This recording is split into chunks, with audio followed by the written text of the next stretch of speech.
Shalom, peuple des dieux. Moi c'est l'évangéliste Dominique et je nous amène aujourd'hui avec la servante des dieux. Elle peut se présenter. Shalom, moi c'est l'évangéliste Bernice. Amen. Alors, ensemble, nous voulons parler d'un sujet très important. Nous voulons parler du temps de la grâce. Évangéliste Bernice, le temps de la grâce, c'est quoi au juste? C'est quoi le temps de la grâce? Alors, d'après la parole de Dieu, la Bible nous dit dans Daniel 9, quand l'ange vient s'adresser à Daniel pour lui donner la prophétie du temps, il lui parle des temps qui devaient arriver et le temps de la grâce qui devait débuter à partir du moment où Jésus-Christ vient sur la terre et à partir du moment où il se donne en sacrifice. Donc si le Seigneur Jésus-Christ est venu, c'est particulièrement pour ce temps de la grâce parce que normalement nous devons être dans un temps où après les événements qui se sont déroulés, nous devons déjà être à la fin du temps où l'Antichrist devait être en train de régner sur cette terre. Mais Dieu a créé un temps entre la période qui s'est déroulée avec Jérusalem, qui a été rebâtie, et le temps de l'Antichrist, où on dirait la fin du monde. Dieu a créé un temps entre les deux qui s'appelle le temps de la grâce. Et le temps de la grâce, c'est un temps où le Seigneur veut apporter le salut à toutes les nations, pas seulement Israël, parce que Israël était une nation que Dieu a choisie comme étant son peuple.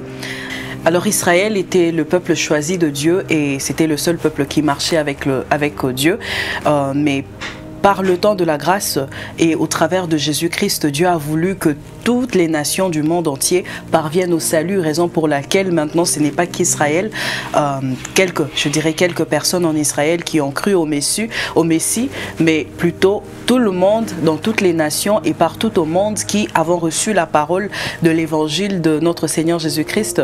Et nous avons l'opportunité dans ce temps de la grâce d'accepter le Seigneur et de devenir enfants de Dieu, de devenir enfants et héritiers de notre Seigneur.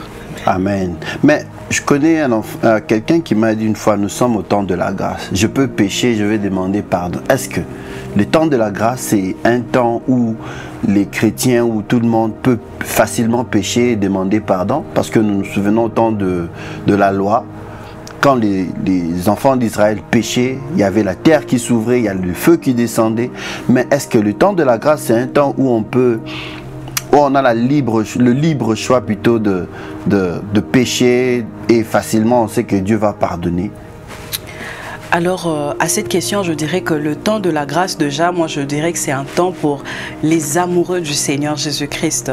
À partir du temps de la grâce, on peut choisir délibérément de donner sa vie au Seigneur, qui veut dire on choisit de suivre le Seigneur et de se consacrer à Dieu. Alors je ne peux pas comprendre qu'en choisissant de donner sa vie au Seigneur, on prenne quand même le choix ou la décision de pécher en se disant je vais demander pardon.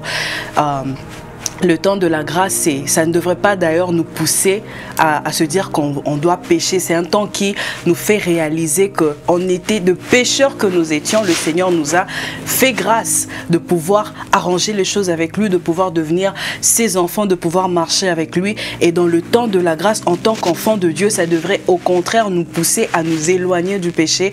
Parce que dans le temps de la grâce, nous bénéficions d'une relation d'intimité avec le Seigneur. Nous avons l'opportunité d'être ses amis, d'être ses enfants, et en ayant cette opportunité-là, il n'y a pas moyen qu'en vivant l'amour et la relation avec le Seigneur, de rechercher encore le péché, parce que le péché nous éloigne de Dieu. Alors dans le temps de la grâce, c'est plutôt un temps où nous courons vers le Seigneur et nous rejetons tout ce qui est péché. Nous laissons le péché derrière nous pour nous tourner vers Jésus-Christ. Amen, amen. Il y a un passage que je veux lire, c'est dans le livre de Éphésiens 2, à partir du verset 8, je lis au nom de Jésus. Amen. Car c'est par la grâce que vous avez été sauvés, par le moyen de la foi, et cela ne vient pas de vous. C'est le don de Dieu. Amen.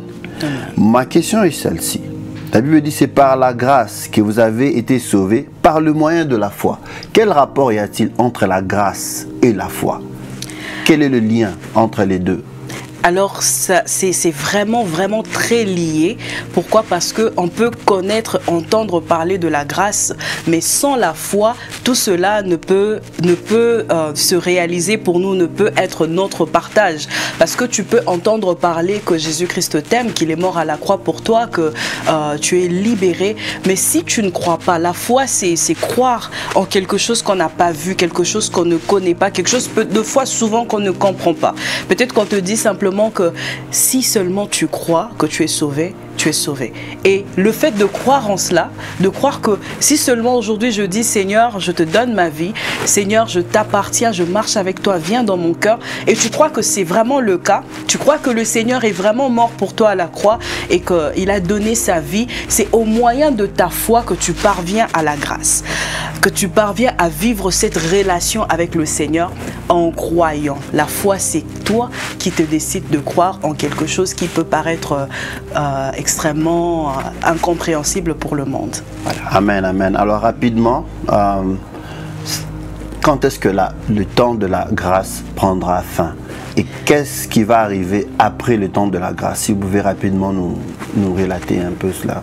Voilà, alors le temps de la grâce, d'après l'horloge que le Seigneur a donnée à Daniel, le prophète, le temps de la grâce prend fin dès que le Seigneur Jésus-Christ reviendra chercher son Église. Parce qu'il dit dans sa parole, je m'en vais vous préparer une place. Amen. Parce que je veux que là où je serai, que vous aussi vous soyez. Donc le Seigneur est censé revenir nous prendre pour nous emmener là où il est. Alors c'est en ce moment-là, quand il reviendra chercher l'Église, l'Église c'est tous les chrétiens du monde entier, quand il reviendra nous chercher, c'est en ce moment-là que le temps de la grâce prendra fin. Et après cela, il n'y aura plus de grâce, la grâce sera retirée et il n'y aura plus de grâce pour, même si on pleure, même si on essaye de se repentir, la grâce ne sera plus disponible. Mais après ce temps de la grâce commencera un temps très difficile qu'on appelle la tribulation.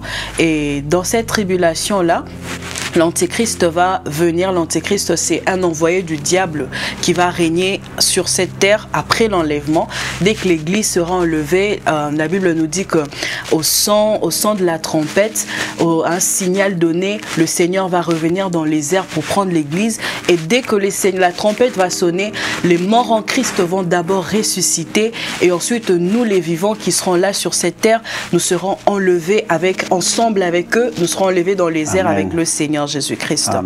Et après ce temps-là, ça sera un temps chaotique, un temps où le désordre va régner, un temps où les personnes ne comprendront pas ce qui va se passer, parce qu'imaginez, du coup, quelqu'un que vous connaissez, et puis cette personne n'est plus parce qu'elle a été enlevée. Ça sera un temps vraiment compliqué pour ceux qui vont rester, mais durant ce temps-là, l'Antéchrist va régner, il va imposer son règne pendant 3 ans et demi, et après cela, il y aura un temps de très grande tribulation où l'Antéchrist va exiger à ce que tous l'adorent et tous se prosternent. Malheureusement, il y aura des chrétiens qui vont rester, qui vont rater l'enlèvement parce qu'ils ne seront pas prêts. Nous devons nous préparer à l'enlèvement. C'est pas quelque chose qui va simplement se passer parce qu'on est chrétien et puis on est garanti d'être enlevé. Mais on doit se préparer en étant chrétien tous les jours à la rencontre de notre Seigneur. Et quand le Seigneur viendra, ceux qui ne seront pas prêts vont malheureusement rester. Et voilà, l'Antéchrist va régner. Il y aura des très grandes souffrances partout dans le monde où il va imposer son règne à toutes les personnes qui vont rester ici. Ça sera un temps très difficile où très peu de personnes qui vont vouloir se rattraper, très peu de chrétiens qui vont vouloir se rattraper arriveront à le faire, parce que ça sera vraiment très difficile, au prix de leur vie d'ailleurs, s'il faudrait le dire. Et c'est après ça que le monde sera détruit. Amen, amen. Alors, bien-aimés, vous qui nous suivez, nous sommes au temps de la grâce.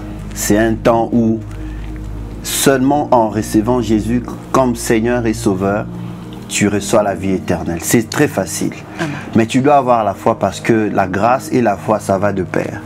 Tu ne peux pas recevoir une grâce que tu ne crois pas. Si tu ne crois pas au Seigneur Jésus, c'est impossible de recevoir sa grâce. L'occasion t'est donnée aujourd'hui de recevoir le Seigneur, parce que c'est le seul moyen par lequel nous pouvons être sauvés. Amen. Alors, Maman Bernice, est-ce que tu peux prier pour tous ceux-là qui nous ont suivis et qui veulent prendre la décision de donner à Jésus leur vie parce qu'ils ont cru au message dont nous avons partagé ce soir ou ce matin, ça dépend de l'heure à laquelle ils nous suivent. Est-ce que tu peux prier et inviter ceux qui veulent donner leur vie à Jésus et on peut faire la prière avec eux? Bien sûr. Alors, faites cette prière avec moi. Seigneur Jésus-Christ, je crois que tu es le Seigneur. Je crois que tu es venu sur cette terre et que tu es mort à la croix pour moi. Je crois que tu es ressuscité. Et aujourd'hui, Seigneur, je décide de te donner ma vie. Je décide d'abandonner mes péchés pour croire en toi et pour marcher avec toi. Seigneur, pardonne tous mes péchés. Et que par ta miséricorde, que tu viennes habiter dans mon cœur, viens habiter au-dedans de moi et fais route ensemble avec moi. Que ma vie t'appartienne et que tout de moi soit pour toi.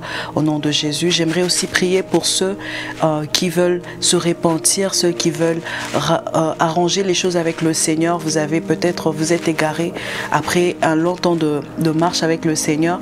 Vous êtes égaré, j'aimerais prier avec vous pour que vous reveniez au Seigneur. L'occasion vous est aussi donnée parce que c'est le temps de la grâce. Alors faites cette prière avec moi. Seigneur Jésus-Christ, pardonne-moi, pardonne mes péchés. Je sais que je me suis éloigné de toi.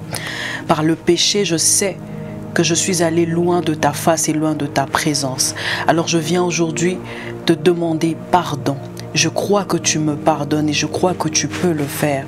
Et je prie que dans ta grâce, que tu me ramènes à toi. Amen. Je prie que tu me ramènes dans ta présence et que tu me permettes encore de marcher avec toi. Je prends la décision d'abandonner toutes les choses mauvaises que je faisais. Je prends la décision de tout laisser de côté et de te suivre à nouveau. Car je veux marcher avec toi toute ma vie et être prête à te rencontrer quand tu reviendras. Dans le nom de Jésus Christ. Merci pour le pardon, merci pour le salut. Merci Seigneur Jésus. Amen. Amen, amen, amen. Que le Seigneur vous bénisse. Merci évangéliste Bernice pour cette bénédiction. J'espère que ça vous a béni. Que le Seigneur vous bénisse et on se retrouve à la prochaine occasion. God bless you. God bless you. Bye. Bye.